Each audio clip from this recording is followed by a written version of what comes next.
अस्सलाम वालेकुम students, I am Zoheb Ahmed Anjum और आज हम जिस मौजू पे बात कर रहे हैं वो है ग्लोबलाइजेशन।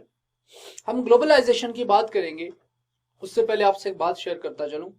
कोफी अनान ने सितंबर 1919 में कहा था कि a global era requires a global engagement. आप अगर बात करें सारी दुनिया में एक ही ग्लोबल सिस्टम की, ग्लोबल पॉलिटिकल सिस्टम की, ग्लोबल सिक्योरिटी सिस्टम की, या फिर आप बात करें ग्लोबल लेवल के ऊपर एक ही ऑर्गेनाइजेशन की, ग्लोबल गवर्नेंस की बात करें, यूनाइटेड नेशंस ऑर्गेनाइजेशन जैसे किसी इंस्टीट्यूशन की बात करें, या किसी एक कंपनी की बात करें, या किसी एक एमएनसी की बात करें, जो कि ग्लोबल लेवल के ऊपर सारे फंक्शंस को, सारी स्टेट्स को, सारे लोगों को कंट्रोल कर रही हो, तो उसके लिए by this very quotation of Mister Kofi Annan, उसके लिए सारी दुनिया को ग्लोबली इंगेज होना पड़ेगा। अब जो है ग्लोबलाइजेशन को डिफाइन करने की जो है वो डिफरेंट कोशिशें हुई हैं, लेकिन जो दुनिया में इंटरकनेक्टेडनेस है, इंटेंसिफिकेशन है, intensification of transactions, intensification of interactions, इसको जो है वो आमतौर पे ग्लोबलाइजेशन कहा जाता है।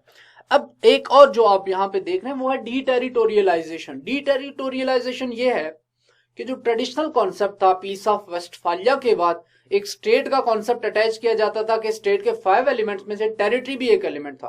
तो अब वो जो ट्रेडिशनली टेरिटरी जो एक स्टेट का प्रेरोगेटिव समझा जाता था, या एक स्टेट का एक प्रोमिनेंट फीचर या डिस्टिंक्ट फीचर समझा जाता था, तो अब वो टेरिटरी लेस रेलिवेंट हो गई है। इट डजंट मीन के अब वो बिल्कुल ही खत्म हो गई है, बट इट मीन्स कि अब टेरिटरी की इंपॉर्टेंस रिलेटिवली कम हो गई है। इसका ये भी मतलब है, अगेन यूरोपीय यूनियन की हम बात कर लें तो यूरोप के जो अंदर जो ममालिक हैं वो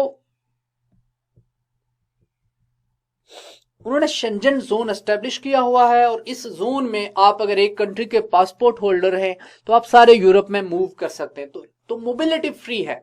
तो इसका मतलब है कि एक कंट्री के बॉर्डर के ऊपर अगर आप जाएं, या फिर आप पासपोर्ट लेके जाएं एयरपोर्ट के ऊपर, तो दूसरे कंट्री में आप आसानी से जा सकते हैं, आपको वीजा लगवाने की जरूरत नहीं है। तो वो जो ट्रेडिशनल कॉन्सेप्ट था बॉर्डर चेक्स का, इमिग्रेशन चेक्स का, या कस्टम के इन्फोर्समेंट के जो मामला थे वो काफी हद तक कम हो गए। इसको कहा जाता है डीटेरिटोरियलाइजेशन। फिर इंटीग्रेशन है, इंटीग्रेशन ऑफ इकोनॉमीज है, इंटीग्रेशन ऑफ पॉलिटिक्स है, इंटीग्रेशन ऑफ सिक्योरिटी है, इंटीग्रेशन ऑफ फॉरेन पॉलिसी है, इंटीग्रेशन ऑफ सिक्योरिटी पॉलिसी है, इंटीग्रेशन ऑफ इकोनॉमिक एक्टिविटी है, इंटीग्रेशन ऑफ इंफ्रास्ट्रक्चर है, इंटीग्रेशन ऑफ इंटरनेट है, इंटीग्रेशन ऑफ ग्लोबल ट्रेड की जो डिफरेंट ऑर्गेनाइजेशंस हैं, जो फाइनेंशियल इंस्टीट्यूशंस हैं, फंक्शंस हैं, फ्री ट्रेड एरियाज हैं, ग्लोबल लेवल के ऊपर ओशंस में एक्टिविटी हो रही है, स्टूडेंट एक्सचेंजेस हैं, तो ये सारी आपस में इंटीग्रेशन की मैनिफेस्टेशंस हैं। इंटरेक्शन हो रहा है, आप यहाँ पाकिस्तान में बैठे यूनाइटेड स्टेट्स में अपने किसी दोस्त से बात कर सकते हैं, आप इंटरेक्ट कर सकते हैं, आप इंडिया में किसी से बात कर सकते हैं, आप जो ऑस्ट्रेलिया में किसी से बात कर सकते हो। ये इंटरेक्शन जो है इसको ग्लोबलाइजेशन कहा जाता है। लेकिन आईएमएफ की जो डेफिनेशन है वो प्योरली फाइनेंशियल और ट्रांजैक्शन के कॉन्टेक्स्ट में। आईएमएफ कहता है कि growing interdependence of countries worldwide through increasing volume and a variety of cross-border transactions in goods and services। तो गुड्स में और सर्विसेज में जो क्रॉस बॉर्डर ट्रांजैक्शंस हो रही हैं, free international capital flows, state to state जो कैपिटल की मूवमेंट है वो अगर फ्री हो, and more rapid and widespread diffusion of technology.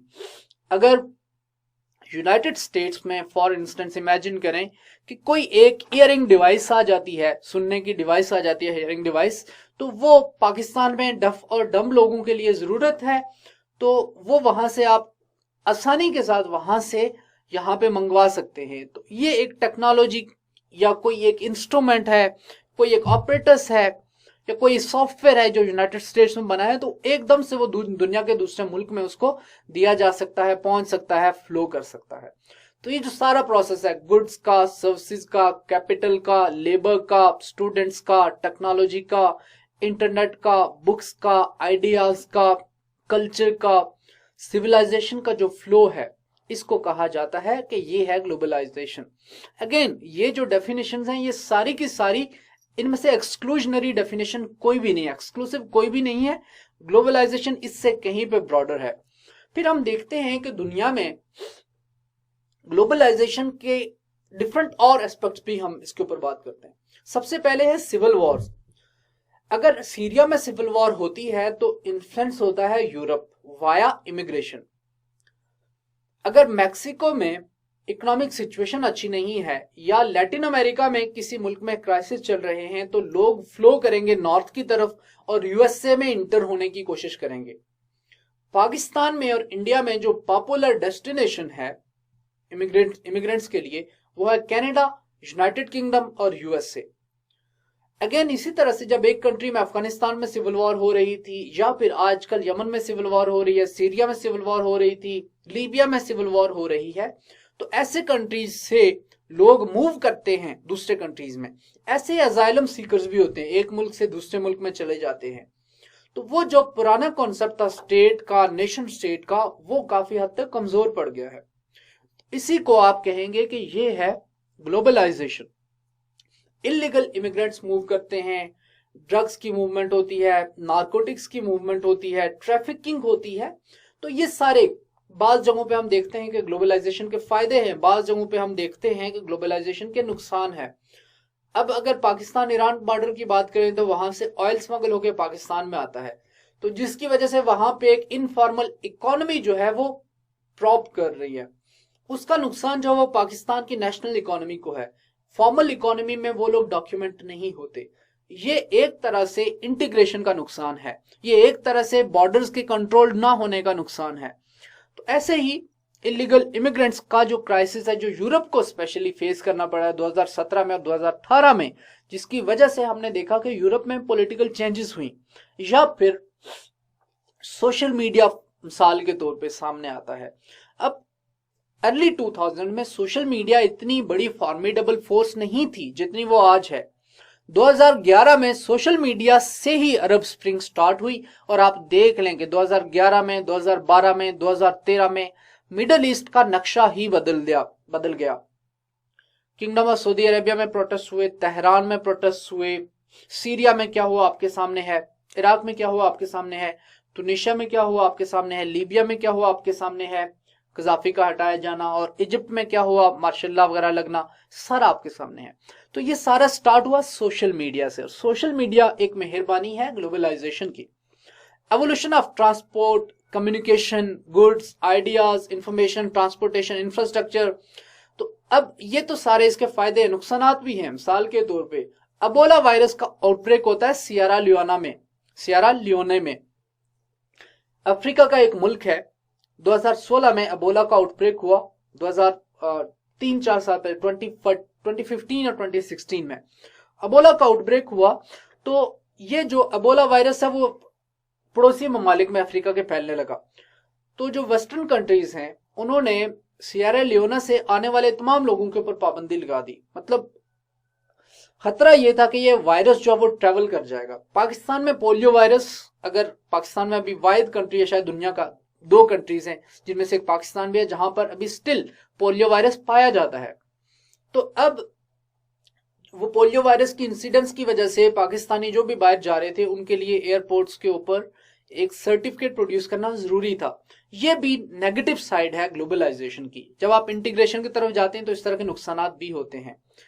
Globalisation necessary नहीं है, जरूरी नहीं है कि एक फोर्स फॉर गुड हो, specially in the context of हम देखते हैं कि ग्लोबल लेवल के ऊपर ये जो कंट्रीज हैं, organisation of economic cooperation and development है, या G7 है, या परमानेंट 5 है जो यूनाइटेड नेशन के P5 पावर्स हैं, organisation of petroleum exporting countries हैं, यूरोपीय यूनियन है, IMF है, वर्ल्ड बैंक है, वर्ल्ड ट्रेड ऑर्गेनाइजेशन है, ये सारी जो ऑर्गेनाइजेशन हैं इनमें से बाज जो वो कंट्रीज के ब्लॉक्स हैं, बाज मेगा इकोनॉमिक पावर्स हैं, बाज जो है वो पेट्रोलियम से मुतालिक जो है वो अलायंस है, ओपेक की मैं बात कर रहा हूं, या यूरोपीय यूनियन जो है वो इंटीग्रेशन है।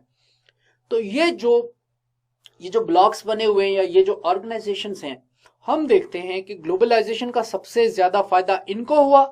ग्लोबलाइजेशन का सबसे ज्यादा फायदा इन कंट्रीज की जो कि इन ग्रुप्स में हैं उनकी पॉपुलेशन को हुआ, जिसकी वजह से अब इस आर्ग्यूमेंट को वैलिडेशन मिलती है इस फैक्ट से कि ग्लोबल लेवल के ऊपर दुनिया में जो इनकम लेवल्स हैं इनइक्वालिटी के जो लेवल्स हैं वो कंसिस्टेंटली राइज किए हैं। आपने 2080 का पढ़ा होगा, 2080 रूल। तो अगेन अगर आप दुनिया के 1% पॉपुलेशन को उठा के देख लें तो वो 3/4 ऑफ ग्लोबल रिजर्व्स या ग्लोबल रिसोर्सेज को कंट्रोल जो है वो 1% पॉपुलेशन ऑफ द वर्ल्ड करती है।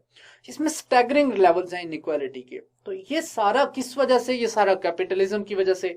ये सारा जो मॉडर्न फाइनेंशियल सिस्टम है, जो general agreement on trade and tariff की वजह से, या फिर ब्रेटन वुड कॉन्फ्रेंस की मेहरबानियां आप कह लें इसको, या फिर आप इसको वाशिंगटन कंसेंसस की मेहरबानियां कह लें, या फिर इसको आप जो है वो इंटरनेशनल मॉनिटरी फंड की एक्सटेंडेड फंड फैसिलिटीज और इस तरह के प्रोग्राम्स की मेहरबानी कह लें, कि जिनकी वजह से जो लीस्ट डेवलप्ड कंट्रीज हैं वो पॉवर्टी के क्लचेस में फंसे हुए हैं, और जो ये डेवलपिंग कंट्रीज हैं वो डेवलप करते जा रहे हैं at the cost of these least developed countries.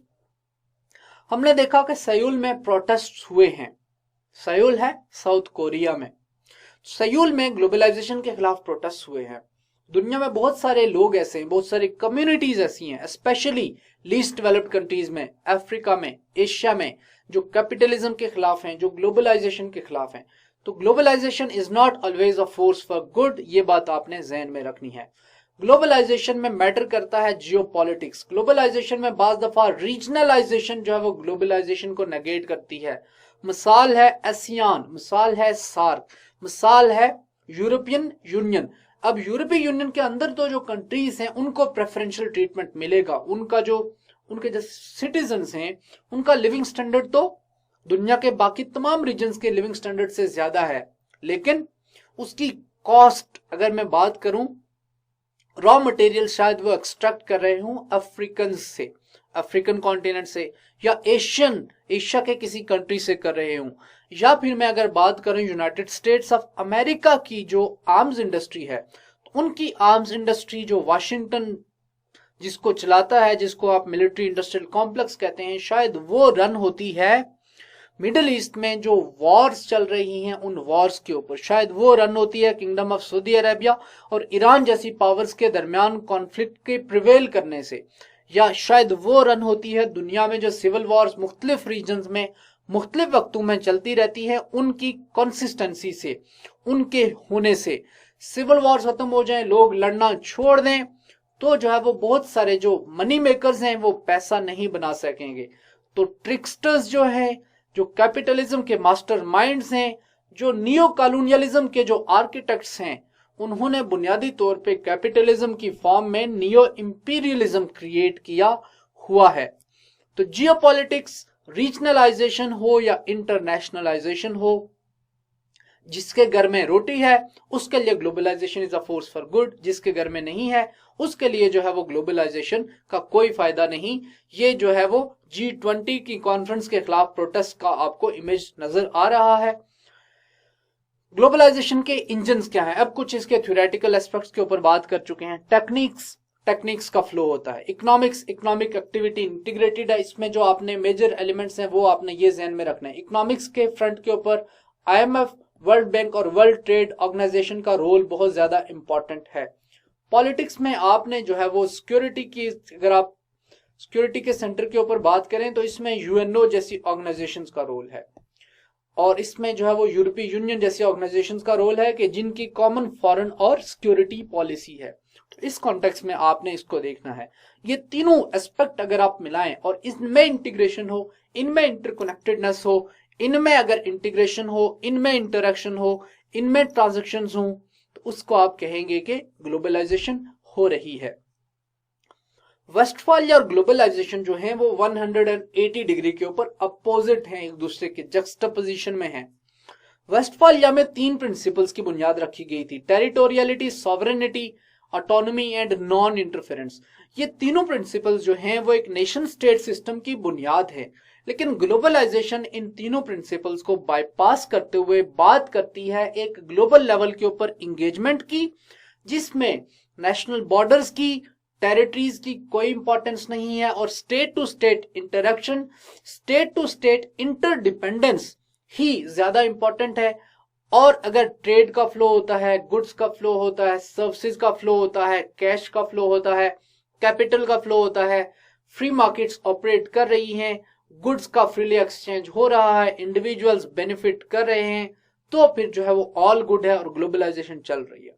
तो ग्लोबलाइजेशन और जो है वो वेस्टफालियन सिस्टम आपस में एक दूसरे के अपोनेंट हैं। मल्टीलैटरल इंस्टीट्यूशंस हमें नजर आते हैं ग्लोबलाइजेशन में, IMF, वर्ल्ड बैंक वगैरह की मैंने बात की। ग्लोबल सिविल सोसाइटी लाइक, अब ग्लोबल लेवल के ऊपर बाज ऑर्गेनाइजेशन अच्छा काम भी कर रही हैं। ICRC की मैंने आपसे बात की, ट्रांसपेरेंसी इंटरनेशनल है, ह्यूमन राइट्स वॉच है, एमनेस्टी इंटरनेशनल है, मेडिसिन सेंस फ्रंटियर्स है, डॉक्टर्स विदाउट बॉर्डर्स, इस तरह की ऑर्गेनाइजेशन है जो बहुत अच्छा काम भी कर रही हैं। इंटरनेशनल लेवल के ऊपर civil society, specially human rights के जो ग्रुप्स हैं वो बहुत ज्यादा फॉर्मिडेबल फोर्स बन चुके हैं, पावरफुल फोर्स बन चुके हैं। तो ये ग्लोबलाइजेशन का फायदा भी है, लेकिन कुछ नुकसानात भी हैं। मिसाल के तौर पे सिक्योरिटी यूनिवर्सलाइज हो चुकी है, दुनिया के एक रीजन में वॉर, सारी दुनिया में इन्फ्लुएंस। टेररिज्म या इंसर्जेंसीज की वजह से global war on terror start हो गई। तो जब वार होती है तो वो भी ग्लोबल होगी। इससे पहले वर्ल्ड वार 1, वर्ल्ड वार 2 का आपने सुना होगा, लेकिन आपने इनके साथ ग्लोबल वॉर का वर्ड अटैच नहीं किया जाता क्योंकि लिटरेचर में था ही नहीं। लेकिन यूनाइटेड स्टेट्स ऑफ अमेरिका की मेहरबानी कि हमें ग्लोबलाइजेशन में वॉर भी मिल गई, तो अब वॉर भी ग्लोबल लेवल के ऊपर हो सकती है। ऑल्दो वर्ल्ड वार और वर्ल्ड वार 1 और 2 जितनी इस वॉर में GWOT में इसमें इतना ज्यादा नुकसान नहीं हुआ, but still internationalisation of security, तो सिक्योरिटी इंटरनेशनलाइज हो चुकी है। मिसाल के तौर पे अभी जो है वो रिसेंटली इराक में जो कॉन्फ्लिक्ट चल रहा है उसमें हुआ ये कि अब इराक एक इंडिपेंडेंट कंट्री है। ये एक टिपिकल एग्जांपल है जहां से आपको ग्लोबलाइजेशन समझने में मदद मिलेगी। ईरान की जो IRGC, जो वहां के रेवोल्यूशनरी गार्ड कोर्स हैं, वो सपोर्ट करते हैं एक ग्रुप है, एक मलेशिया है जिसको कहते हैं हाशिद अल शाबी। हाशिद अल शाबी जो है वो ईरानियन बैक्ड और ईरानियन सपोर्टेड ग्रुप है, और हाशिद अल शाबी ग्रुप ने इराक की गवर्नमेंट को सपोर्ट किया क्योंकि इराक वॉर में, इराक की जो इस्लामिक स्टेट के खिलाफ वॉर थी उसमें ईरान इराक की गवर्नमेंट का सपोर्टर था, और दूसरी तरफ जो है वो USA भी इराक की गवर्नमेंट को सपोर्ट करता रहा है इस वॉर में। लेकिन इंटरेस्टिंगली आपको पता है कि इराक में ही और मिडिल ईस्ट में ही USA और ईरान जो है वो आपस में एक दूसरे के खिलाफ हैं। तो अब हुआ ये कि यूनाइटेड स्टेट्स के जो ट्रूप्स हैं उन्होंने हाशिद अल शाबी के, उनका एक फर्दर आगे ग्रुप है, उस ग्रुप का नाम है कताइब हिजबुल्ला। तो कताइब हिजबुल्ला जो ईरानियन बैक्ड हैं, जिनको ईरान की सपोर्ट है, उनके कमांड स्टेशंस के ऊपर अटैक किया। बदले में इराक में जो शियाज हैं, शियाज कह लें या जिनके अंदर ईरान का सपोर्ट बेस है, उन लोगों ने USA की एम्बेसी के ऊपर अटैक कर दिया। अब ये इंसिडेंट ऐसा है कि आप देख लें कि एक थर्ड कंट्री में एक इवेंट हो रहा है, लेकिन उसकी वजह से USA की एम्बेसी भी इन्फ्लुएंस हो रही है, एम्बेसडर्स भी इन्फ्लुएंस हो रहे हैं, इंटरनेशनल लॉ भी आ गया है, इंटरनेशनल रिलेशंस भी इन्वॉल्व हो गए हैं, और ईरान भी इन्वॉल्व हो गया है जिसका डायरेक्टली उस कॉन्फ्लिक्ट से शायद कोई ताल्लुक नहीं है। तो इस तरह से जो सिक्योरिटी की डोमेन है वो भी इंटरनेशनलाइज हो गई है। और मजे की बात यह कि उसी एम्बेसी में जो एम्बेसडर्स की जो सिक्योरिटी के लिए जो लोग डिप्लॉय होंगे वो ब्लैक वाटर जैसी या डेनकॉप जैसी किसी ऑर्गेनाइजेशन से या किसी सिक्योरिटी एजेंसी से भर्ती किए होंगे। तो इसी डोमेन में प्राइवेटाइजेशन ऑफ वॉर हो गई है। तो वॉर भी प्राइवेटाइज हो चुकी है, मर्सनरीज भी, इनको भी आपने इसी कॉन्टेक्स्ट में समझ लेना है। फेमस केस जो है वो रेमंड डेविस का, वो भी मर्सनरी था, ब्लैक वाटर के साथ काम कर रहा था, आपने उस केस को फॉलो किया होगा। कंट्रैक्टर्स हायर करके, मर्सनरीज हायर करके आजकल स्टेट्स वॉर करती हैं, तो वॉर भी आउटसोर्स की जाती है। अगेन ये एक मेहरबानी है ग्लोबलाइजेशन की। इसी टॉपिक को हम कंटिन्यू करेंगे आने वाली वीडियो में। अपना ख्याल रखिएगा, तब तक के लिए इजाजत दीजिए, अल्लाह हाफिज।